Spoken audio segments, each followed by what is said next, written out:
Bob sat on what looked like Dave's back porch in Cliff Hill, sipping on a glass of bourbon. Dave flashed into existence within the Mirror of Communication conference room. "You look like you have something on your mind," Dave said. A pint of beer appeared in his hand as he sat in a Muskoka chair near Bob. "The Dark Lord and his sudden power increase worries me. I don't know where he's getting it from, but it's a hell of a lot of power." Bob sipped from his glass, looking out over Cliff Hill, but not seeing it. "While we're talking about power, I was wondering about something." Dave's tone made Bob look over. "If I was able to make a nuclear power plant, what would the Empire do?"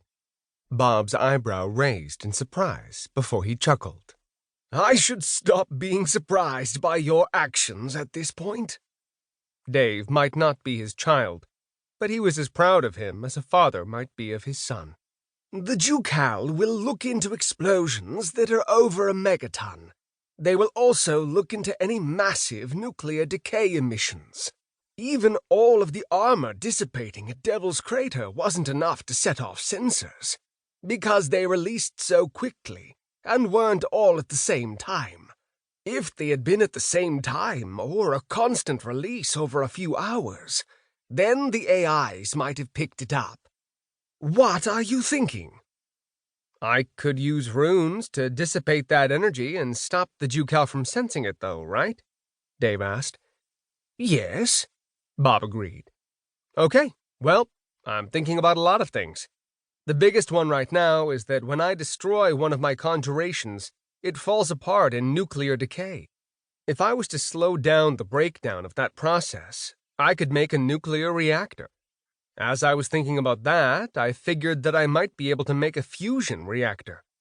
Look, we know how it works. We just don't know why. With the right kinds of magical runes and conjurations, I could recreate the conditions found within the sun," Dave said with growing excitement. Bob rubbed his chin in thought. "Why do you need so much power? I know that Malsor completed the drop pad for the power station," Bob said. "Shouldn't that be more than enough power?" "The ley lines of Emerilia are a finite resource. If everyone pulled from it, then it would not be able to compensate for the energy loss. I know on Earth that we ran into problems from burning up our natural resources. The reactors will stop that before it happens. I also have different projects that I want to work on that will require power, but drawing that amount of power from the ley lines will arouse the Jucal's interest. I'm not just thinking of making fusion power plants either. With your help, we can maybe make mana wells." Dave held Bob's eyes. "Mana wells?" Bob's voice made his interest clear. "Nuclear batteries made from the waste of nuclear reactors," Dave said. Bob sat back in shock. He knew something of the theory behind the nuclear batteries, but he had never thought of making them. He had just needed to manage Emerilia. It had been too long since he had really needed to think scientifically, making his problem-solving skills sluggish. Bob smacked his head. "Damn, that could work.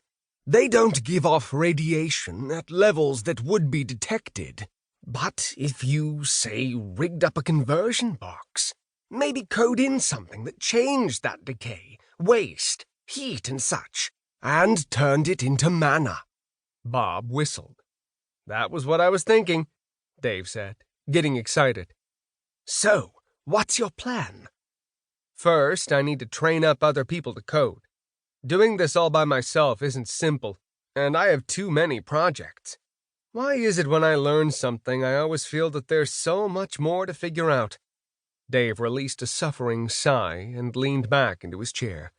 Bob laughed. "Ah, the age-old dilemma of those who seek to innovate and improve. There's no upper limit, no end, though it is a hell of a lot of fun to just chase those ideas and dreams." The two of them sipped their drinks and looked out over the peaceful simulation of Cliff Hill behind Dave's house.